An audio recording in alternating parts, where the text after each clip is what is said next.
Bismillahirrahmanirrahim. Assalamualaikum warahmatullahi wabarakatuh. Alhamdulillahi rabbil alamin. Wabihi nasta'inu ala umurid dunya waddin. Wassalatu wassalamu ala ashrafil anbiya'i wal mursalin. Wa ala alihi wa sahbihi wa man tabi'ahum bi ihsanin ila yaumiddin. Asyhadu an la ilaha illallah wahdahu la syarikalah al-malikul haqqul mubin.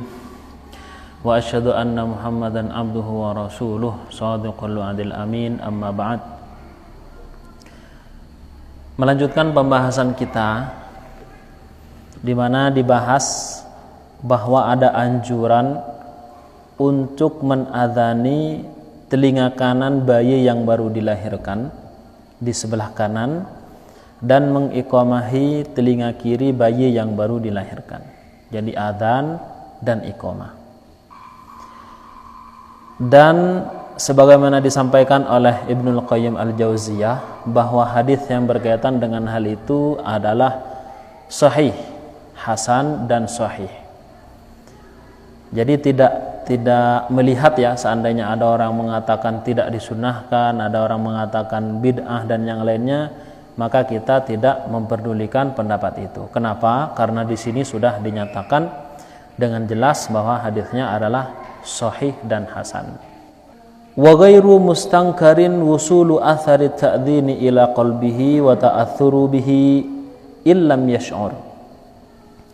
Bahwa tidak diingkari sampainya pengaruh azan itu kepada hati seorang anak yang masih kecil itu, walaupun dia masih belum merasakan apa-apa. Jadi anak kecil itu kan belum ada perasaannya ya. Ada, memang sudah dikasih naluri oleh Allah Subhanahu wa taala, tapi perasaannya tidak seperti perasaan orang yang sudah dewasa. Orang yang sudah mengerti kanan kiri. Tamyiz. Jadi sangat beda. Makanya kemudian lalu apa gunanya diadzani padahal dia sendiri tidak merasa gitu. Makanya beliau mengatakan hal itu tidak diingkari. Karena bagaimanapun walaupun si anak tersebut itu tidak merasakan apa-apa, ma fi dzalika min faidatin ukhra. Karena di sana ada faedah yang lain. Apa itu? Pertama, hurubus syaitani min kalimatillahi wa kalimatil adzan. Jadi setan itu lari dari kalimat adzan. Jadi panggilan adzan. Adzan ini apakah adzan untuk sholat? Sebagaimana memang ada hadisnya ya tentang masalah itu. Ketika adzan berkumandang, maka syaitan itu haraba walahu durat. Dan dalam hadisnya itu syaitan itu lahu durat. Dia mempunyai kentut. Bahasa Indonesianya lari terbirit-birit sambil terkentut-kentut. Nah di sini ketika anak diadzani, maka setan yang akan mengganggu sang anak dia lari karena mendengar kalimat adzan. Wa huwa kana yarsuduhu hatta yulada. Padahal setan itu sudah mengintai sebelum dia dilahirkan sampai dia dilahirkan. Jadi memang sudah diintai. Ditunggu memang, pokoknya nanti kalau lahir langsung akan saya ganggu. Ternyata orang tuanya sigap gitu kan, langsung adzan gitu. Akhirnya setannya yang lari. Makanya harus tahu hal ini sejak sekarang, khususnya para jombloan-jombloan ini, agar nanti kalau pas lahiran tidak bingung mau ngapain gitu, langsung diadzani dan diiqamahi. Nah, fayuqarinuhu lil mihnati allati qaddaraha Allahu wa sya'aha fayusmi'u syaitanahu ma yud'ifuhu. Memang ada, setiap manusia itu ada qarin. Jadi ada jin yang kemudian disebut dengan jin qarin. Maksudnya jin qarin bagaimana? Qarin itu adalah terus membersamai. Jadi bagi kita itu ada kanan dan kiri memang.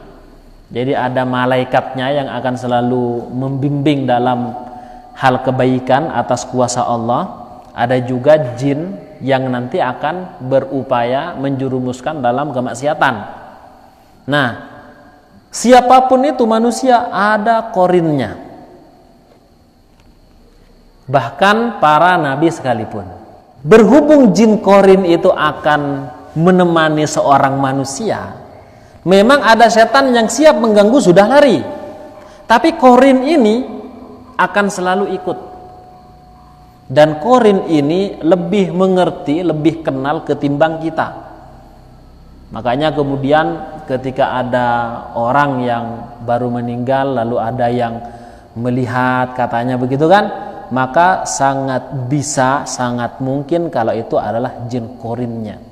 Karena ketika seseorang sudah meninggal, maka urusannya di dunia sudah selesai. Alamnya sudah alam lain, alam barzakh, ada di alam ruh. Jadi nggak akan mungkin gentayangan lagi. Kalau ada orang kemudian bersaksi melihat ini segala macam, maka itu adalah jin yang memang sudah kenal pada dirinya dan sekarang menyerupai gitu. Nah, jin korinnya ini tetap diperdengarkan adzan agar apa? Ma yud'ifuhu wa yughidhuhu awwala awqati ta'alluqihi bihi.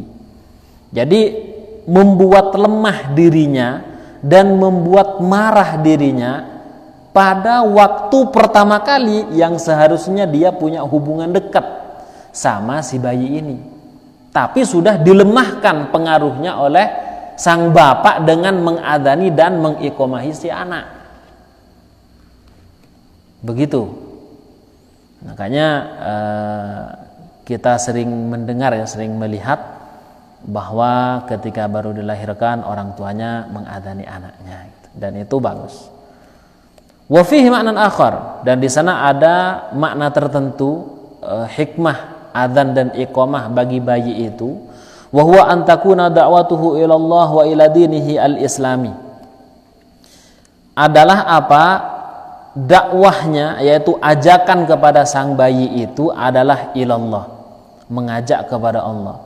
Jadi dikenalkan bahwa Allah itu maha besar, bahwa tidak ada Tuhan selain Allah, bahwa Nabi Muhammad itu adalah utusannya.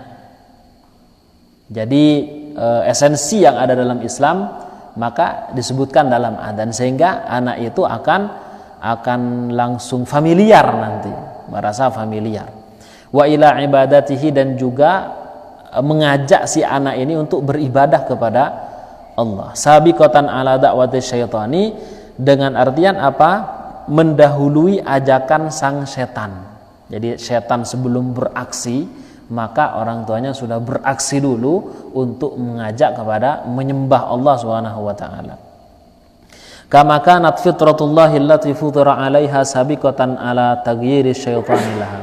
Sebagaimana fitrah manusia itu, anak bayi itu kan kullu mauludin yuladu ala fitrah fa abawahu yuhawwidanihi wa yumajjisanihi wa yunassiranihi. Setiap anak itu kan dilahirkan dengan membawa fitrah. Orang tuanya saja yang memodel apakah akan membentuk menjadi Yahudi, Majusi atau Nasrani. Kan begitu. Sering dengar bahwa anak kecil itu seperti kertas kosong atau kaset kosong.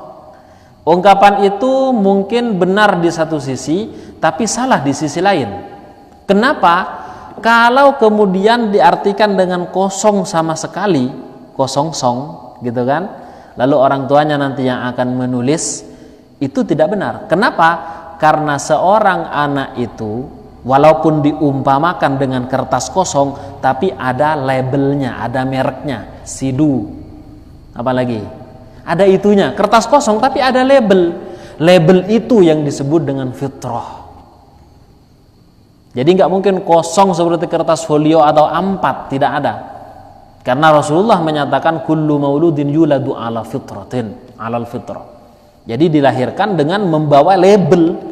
Fitrah ini adalah kecenderungan manusia untuk menerima kebenaran. Sebagaimana para mufassirin yang menjelaskan tentang masalah ini, para syarih hadis juga menjelaskan hal ini. Jadi jangan dikatakan kertas kosong asli, ada labelnya. Labelnya itu namanya fitrah. Sidu, terus ini dan yang lain-lainnya.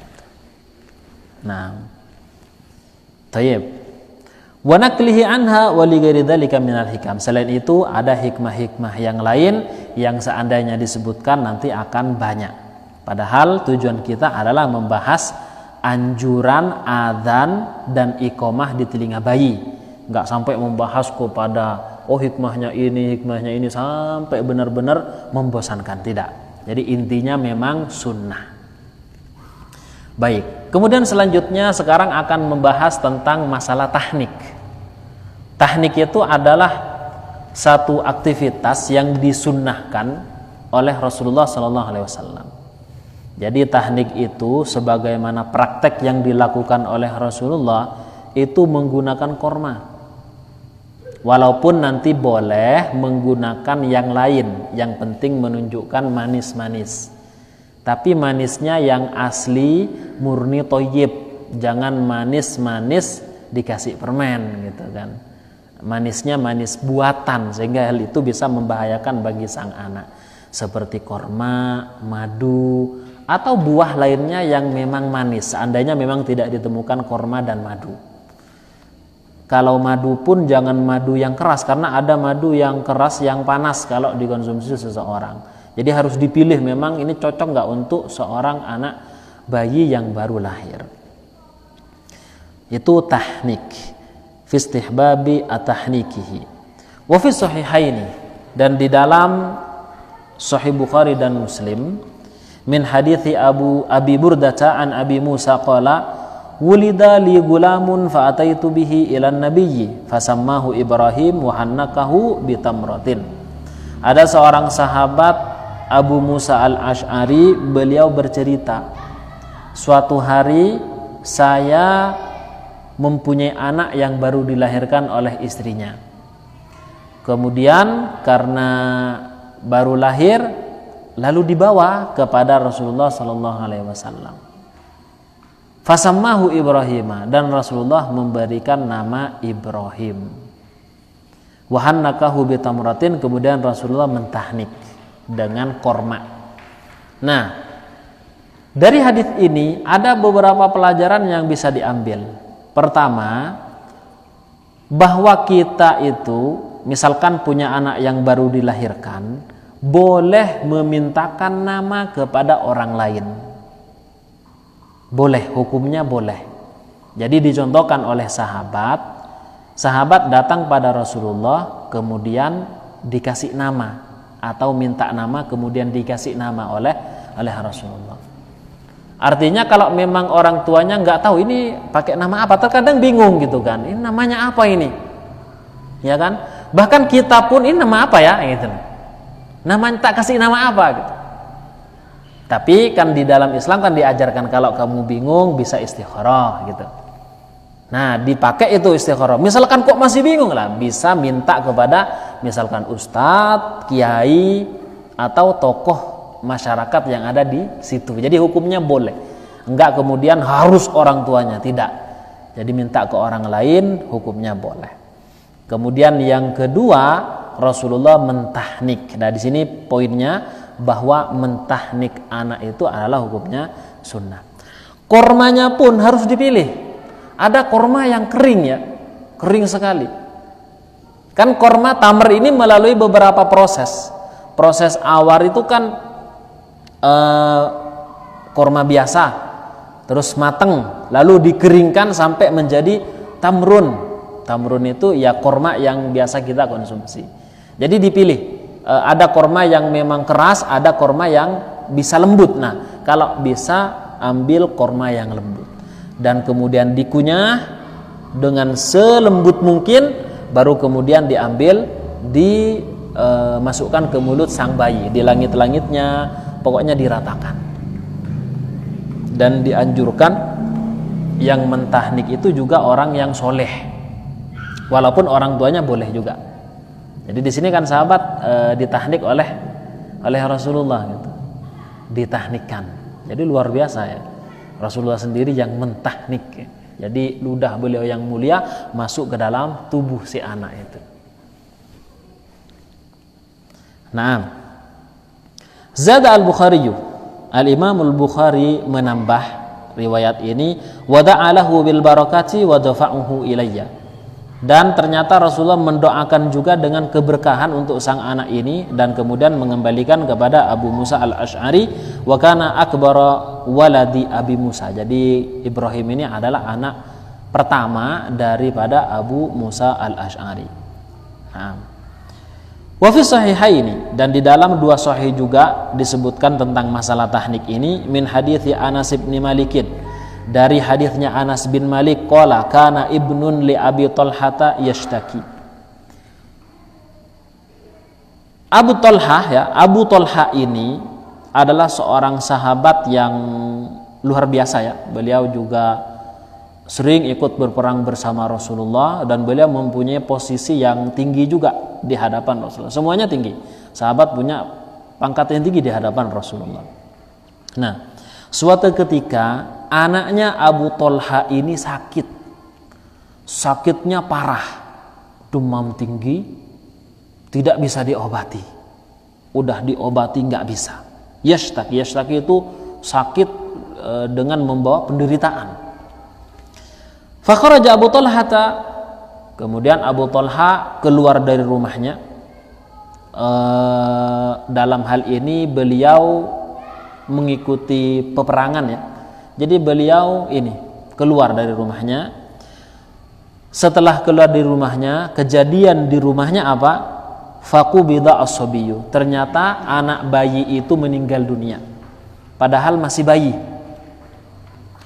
Falamma raja'a Abu Talha taqala, setelah Abu Talha selesai dari luar rumah, kebutuhan yang dilakukan di luar rumah itu selesai, atau peperangan yang beliau ikuti bersama Nabi, atau beliau mengirim utusan syariah namanya, beliau pulang.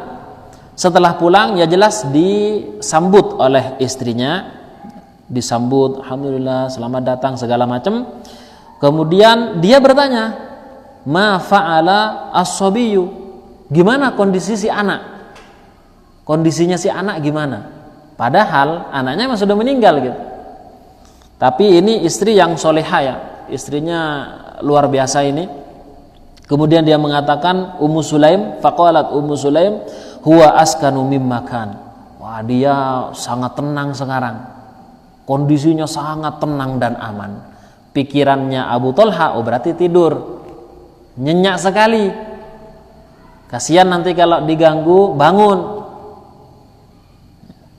Kemudian karena datangnya di malam hari dan Abu Talha dengan Ummu Sulaim ini adalah pasangan suami istri, faqarrabat ilaihil asya, lalu akhirnya Ummu Sulaim menghadirkan makan malam, dikasih makan segala macam, sampai kemudian Abu Talha benar-benar kenyang. Setelah kenyang, bukan kekenyangan, ya, setelah kenyang, fata'asya thumma asaba minha, kemudian melakukan hubungan suami istri. Jadi disambut dengan luar biasa oleh Ummu Sulaim. Kemudian, lapar mas? Oh iya, saya perjalanan dari jauh. Diambilkan makanan, haus, diambilkan minuman. Sudah kenyang, alhamdulillah. Melakukan tugas seorang suami. Ya kan? Seperti ini.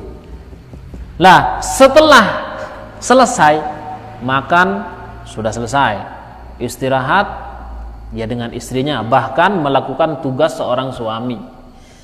Disitulah kemudian poinnya masuk. Ummu Sulaim baru mengatakan hakikat fakta kondisi anaknya yang memang sudah meninggal dunia.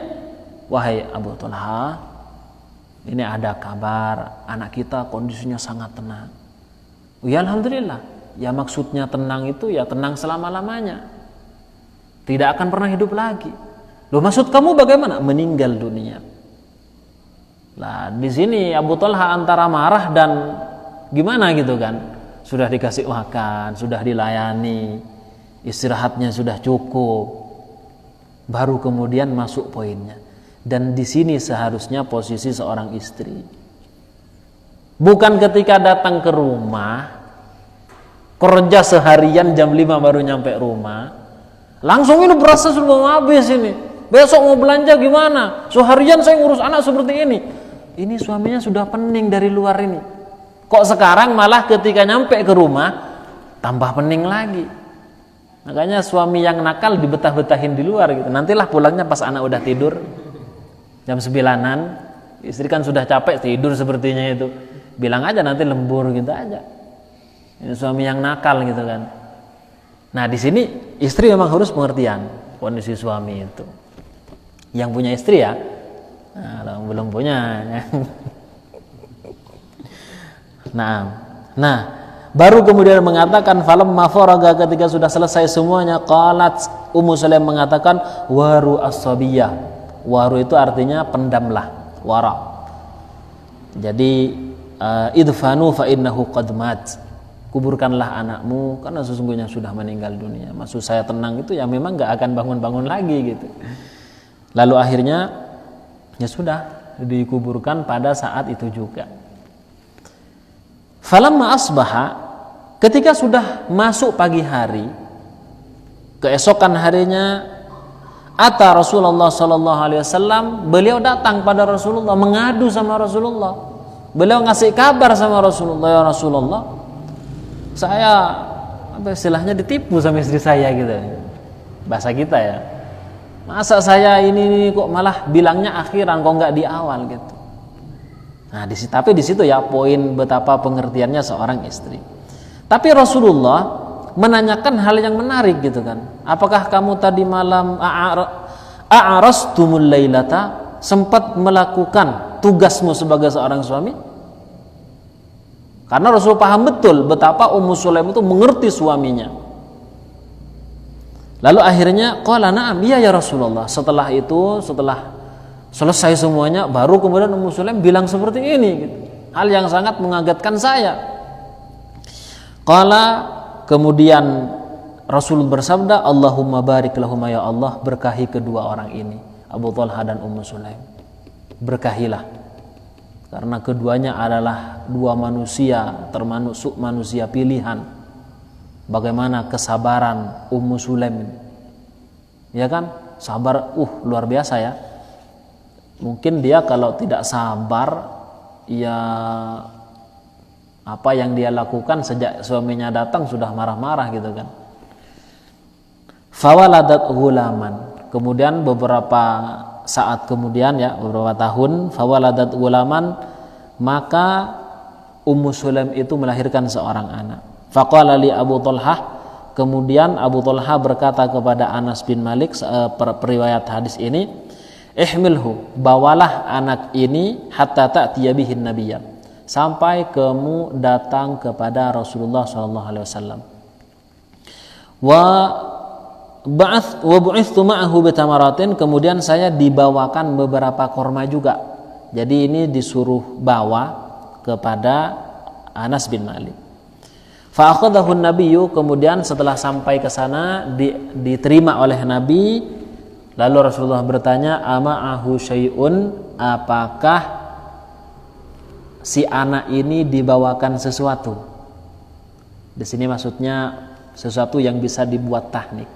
Kenapa kok tidak Abu Talhanya sendiri yang membawa kepada Rasulullah? Ya kan? Kok mengutus Anas bin Malik sebagaimana perawi hadis ini? Karena kita tahu ya, khususnya bagi mereka yang sudah mempunyai istri dan melahirkan, kondisi kejiwaan istri ini perlu ditenangkan dengan setenang-tenangnya oleh seorang suami. Baru saja melahirkan anaknya, ya kan, tali pusarnya dipotong dan sebagaimana macamnya, ya kan, ke ari-arinya, ya tidak mungkin suami itu akan meninggalkan istrinya dengan sendirian. Makanya kemudian sudah bawa saja ke Rasulullah agar ditahnik, kayak gitu. Jadi tahnik ini memang anjurannya sebelum sesuatu apapun masuk ke dalam tubuh, termasuk air susu ibu, itu anjurannya. Tapi kalau sudah terlanjur dikasih ASI seperti itu, maka ya tetap diperbolehkan, cuman tidak seutama tahnikan itu tadi. Makanya langsung buru-buru dibawa ke Rasulullah. Qalu, na'am, tamaratun. Iya ya Rasulullah, ini ada beberapa kurma yang memang dibawakan oleh Abu Talha kepada saya. Fa akhadhaha an-nabiyyu famadaghaha. Lalu kemudian Rasulullah ambil kurma itu, kemudian beliau kunyah sampai benar-benar halus. Tsumma akhadhaha min fihi. Kemudian Rasulullah ambil kurma itu dari fih. Fih itu mulutnya. Faja'alaha fi famis sabiyyi. Kemudian Rasulullah meletakkannya di mulut sang bayi. Tsumma hannakahu wa sammahu Abdullah. Kemudian ditahnik dan diberilah nama dengan Abdullah bin Abi Talhah. Jadi di sini pengambilan dalilnya adalah kesunahan mentahnik.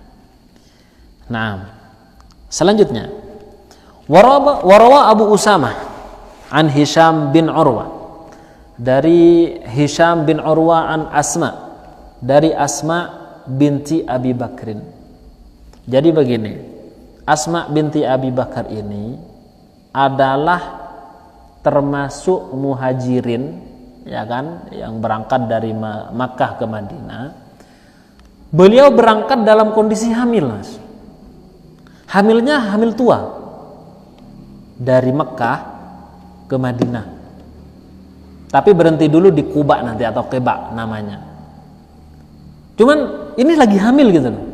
Dan ya walaupun mengendarai kendaraannya kan cuman onta, tergoncang, atau kendaraannya kuda apalagi gitu kan, tambah tergoncang lagi. Jadi perjalanan udah gitu, kabar atau desas-desus yang mengatakan membuat apa istilahnya, pikiran orang yang hamil tua ini benar-benar tergoncang. Apa fitnah atau desas-desus yang dihembuskan oleh orang Yahudi? Apa katanya?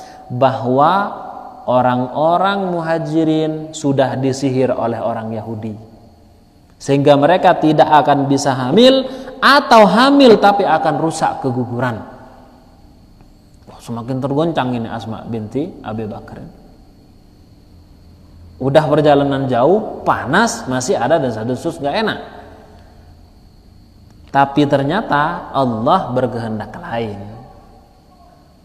Ya kan, sihir apa yang dilakukan oleh orang Yahudi enggak mempan kalau memang disihir gitu kan.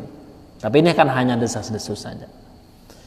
Annaha hamalat bi Abdullah bin Zubair bi Makkah. Jadi beliau hamil yang anaknya nanti akan menjadi Abdullah bin Zubair ketika masih ada di Makkah. Iya, jadi beliau berangkatnya memang hamil tua gitu. Fa kharajtu wa ana mutimmun. Kemudian aku berangkat dari Mekah ke Madinah itu wa ana mutimmun, dan saya adalah orang yang hampir melahirkan. Kondisinya sangat luar biasa ya. Ini berarti sudah masuk detik-detik kontraksi. Antum tahu sendiri kontraksi seperti apa, ya kan? Seorang perempuan ketika kontraksi luar biasa. Jadi kita itu ya semalaman bisa nggak tidur gitu kan. Yang ini nggak enak, sakit memang. Tiap berapa menit itu sakit luar biasa. Seakan-akan memang tulangnya itu diremukkan gitu kan. Apalagi saat melahirkan nanti. Nah, jadi beliau itu keluar dari Makkah memang udah mau lahir gitu, udah hamil tua sekali. Fa'ataitul Madinata, saya kemudian berangkat menuju Madinah. Fanazaltu biquba. Kemudian berhenti dulu di tempat namanya Quba atau Qiba. Di sana ada masjid yang pertama kali dibangun, Masjid Quba ya. La masjidun ussisa 'ala taqwa. Begitu kan dalam ayatnya bahwa masjid itu memang dibangun berdasarkan ketakwaan. Nah, fawaladtuhu biquba. Kemudian saya melahirkan di Quba itu. Setelah lahir ini Abdullah bin Zubair digotong Pak keliling Quba saat itu. Orang-orang teriak semua, mengucapkan syukur semua. Kenapa? Yaitu hembusan orang Yahudi nggak berpengaruh.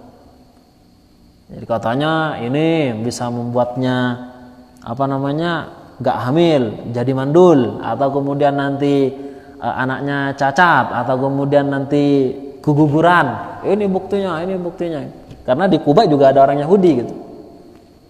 menghembuskan kayak gitu. Jadi dan dia adalah anak pertama kali yang dilahirkan dari kalangan muhajirin, Abdullah bin Zubair. Dan pada akhirnya nanti Abdullah bin Zubair termasuk orang yang sangat diperhitungkan.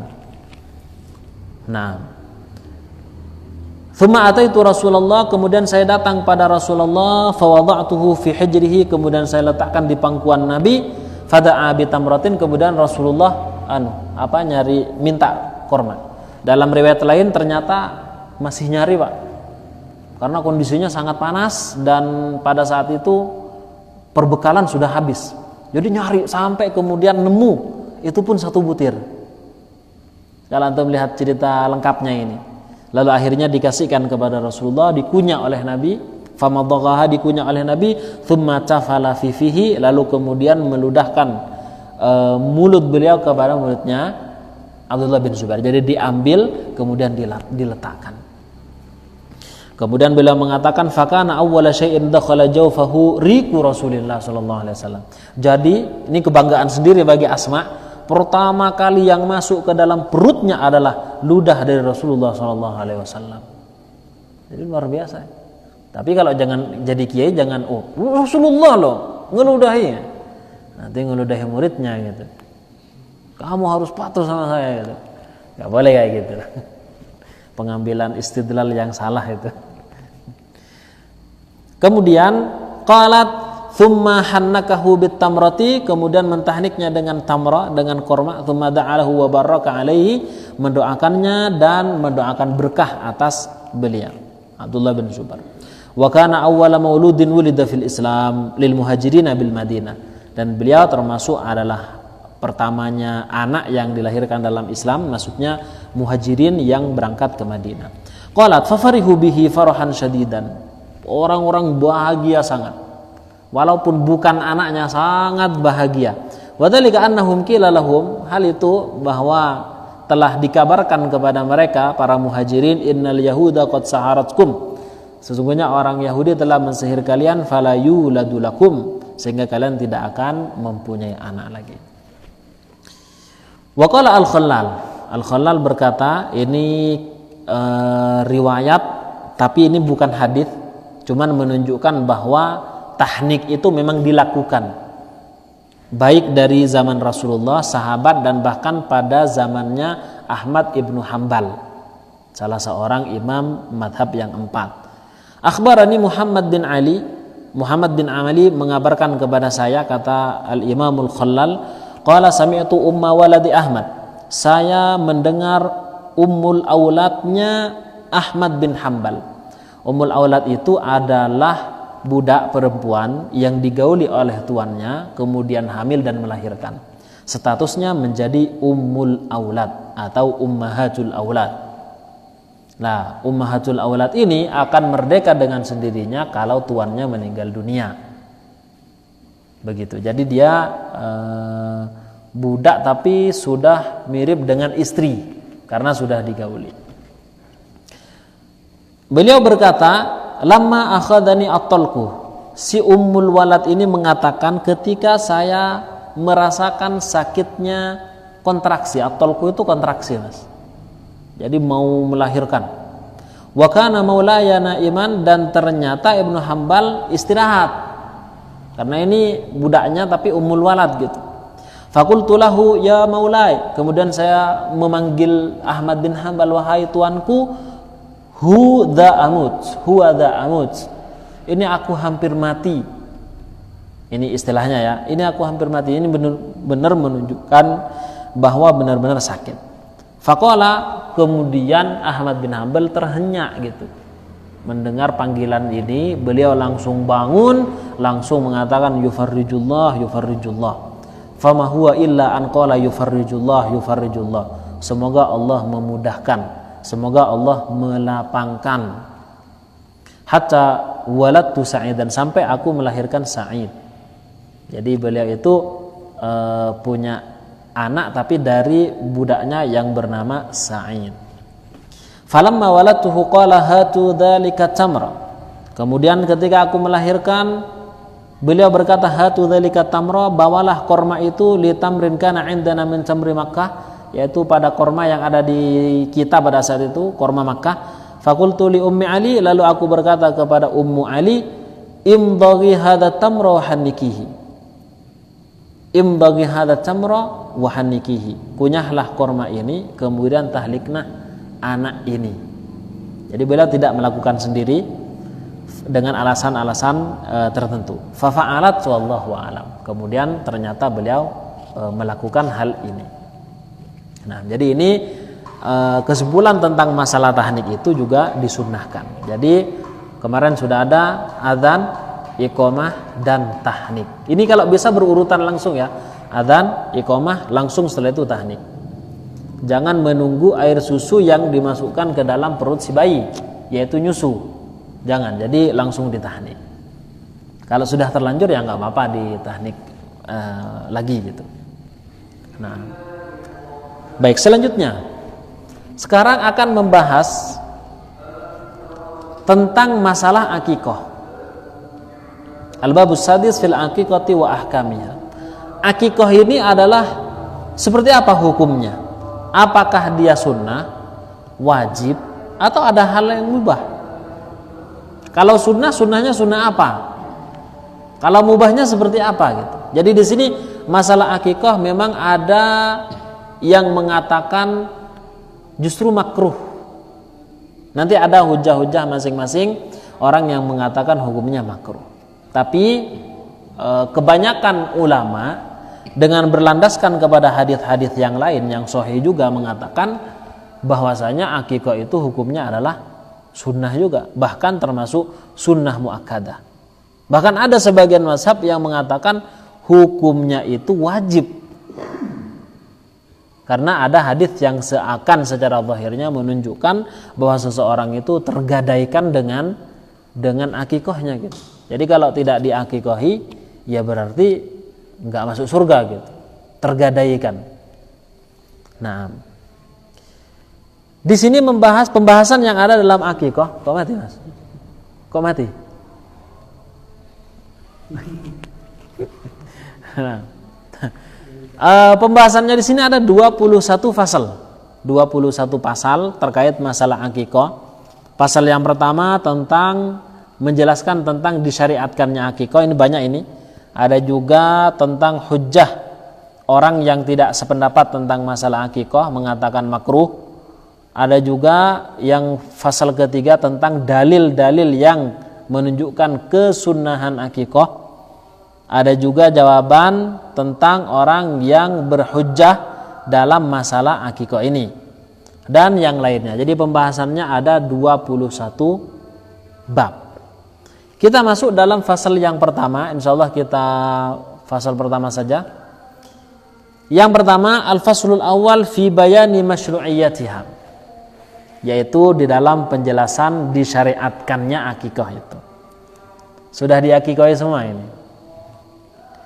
Kalau tidak diakikahi pada saat kecil, masih bayi, maka tetap dianjurkan saat besar pun anjuran itu ada.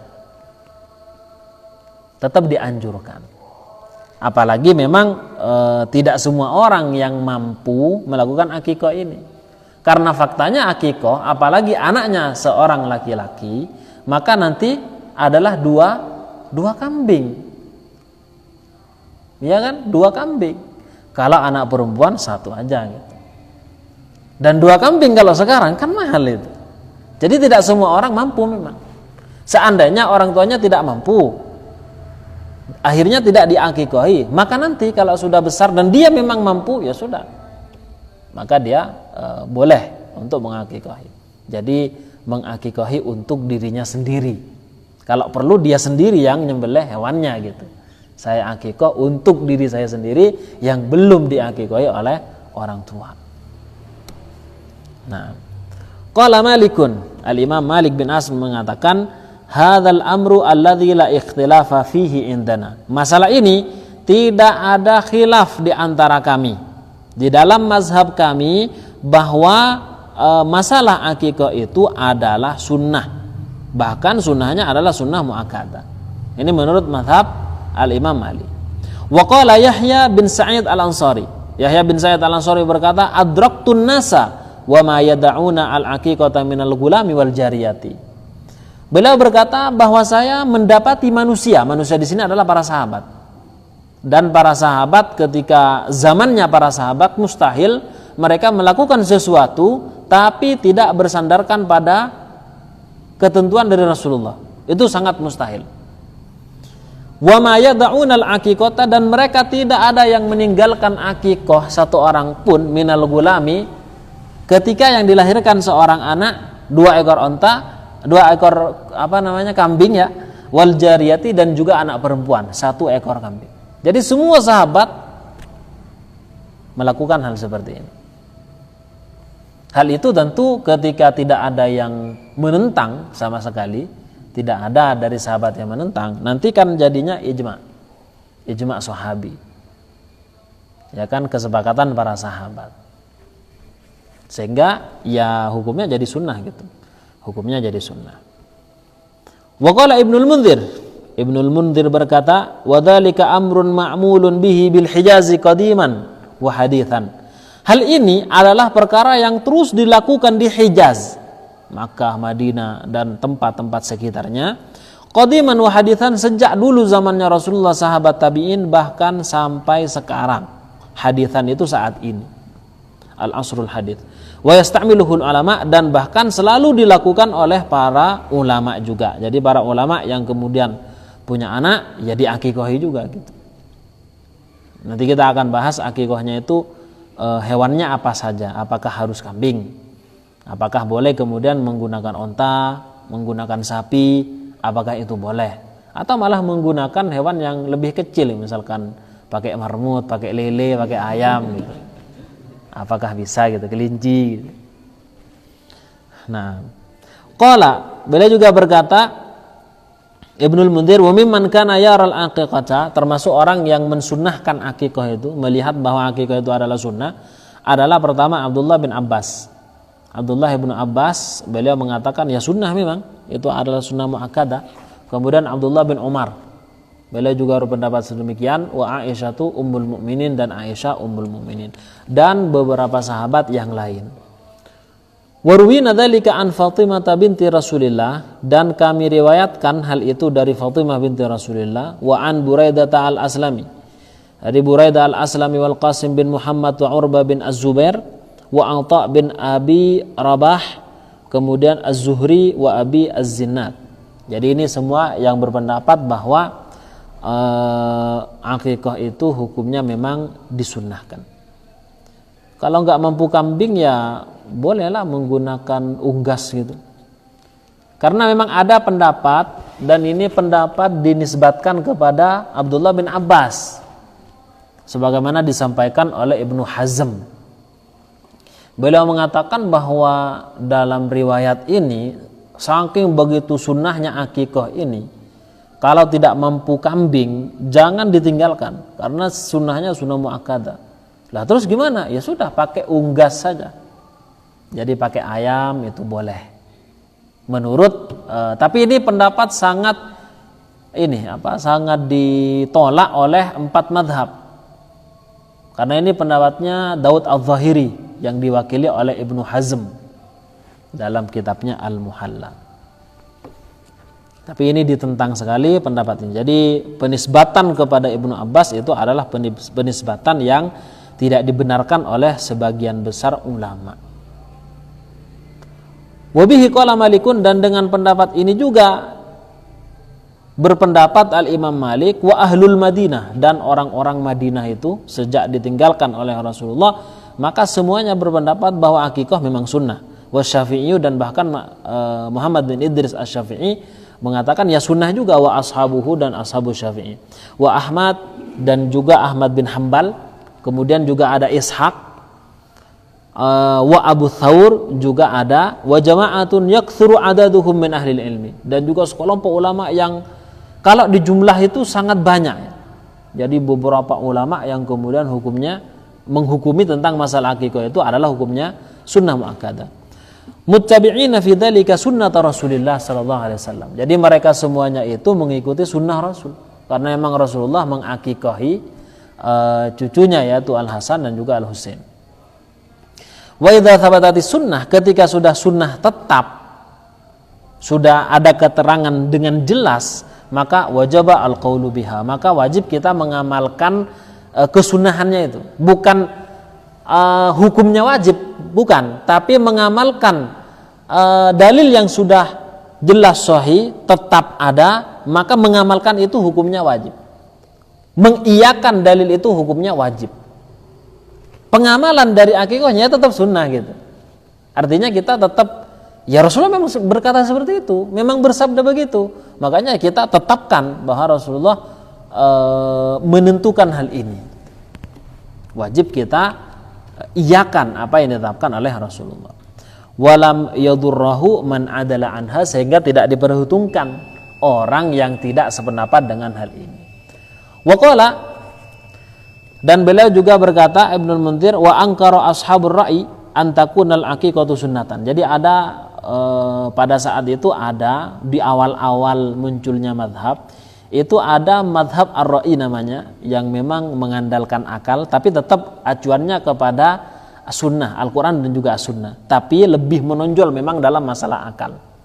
Kenapa kok kemudian ada madhab ar-ra'i? Karena sangat sangat banyak hadis yang tidak sampai pada mereka. Bahkan mereka lebih memilih menggunakan akal ketimbang hadis dhaif. Saking pada saat itu tidak mendapatkan ini hadis gitu. Kalau sekarang kan sudah banyak ya. Kemudian muncullah di sana Imam Malik yang memang beliau membukukan, meriwayatkan segala macam. Muncullah di sana Al-Imam Syafi'i. Lah, kemudian masih ada itu madhab yang ar-ra'i itu. Maka seakan-akan bertentangan. Padahal mereka bukan kemudian mengandalkan akal 100%, karena memang nggak tahu hadisnya, nggak nyampe. Google belum ada saat itu gitu. Ya kalau sekarang kan, saya nggak tahu hadisnya apa, cari aja gitu. Muncul akhirnya. Kalau dulu nggak ada, dan kendaraan pada saat itu tidak seperti sekarang, tidak secanggih sekarang. Sekarang untuk mendapatkan hadis segala macam, pesantren di mana-mana, mau dalam negeri ataupun di luar negeri. Makanya kemudian ashabur ra'i mengatakan nggak sunnah gitu. Kebetulan nggak tahu tentang masalah hadis-hadis yang menghukumi sunnah gitu. Wa khalafu fi dzalika al-akhbar ats-tsabitata an Rasulillah, sehingga mereka secara zahirnya bertentangan dengan kabar atau hadis dari Rasulullah, wa an ashabihi, dan juga dari sahabatnya, wa amman ruwiya anhu dzalika minat tabi'in. Jadi juga tidak sesuai dengan apa yang disampaikan oleh tabi'in yang memang tahu pada saat itu. Begitu ya. Alhamdulillah, ini pembahasan kita insyaallah kita cukupkan dan kita lanjutkan pada pertemuan yang akan datang insyaallah. Ada yang perlu ditanyakan? Tidak ada ya? Ini sudah masuk waktu adzan. Alhamdulillah, kita tutup dengan kafaratul majlis. Subhanakallahumma wa bihamdik, asyhadu an la ilaha illa anta, astaghfiruka wa atubu ilaik. Assalamualaikum warahmatullahi wabarakatuh.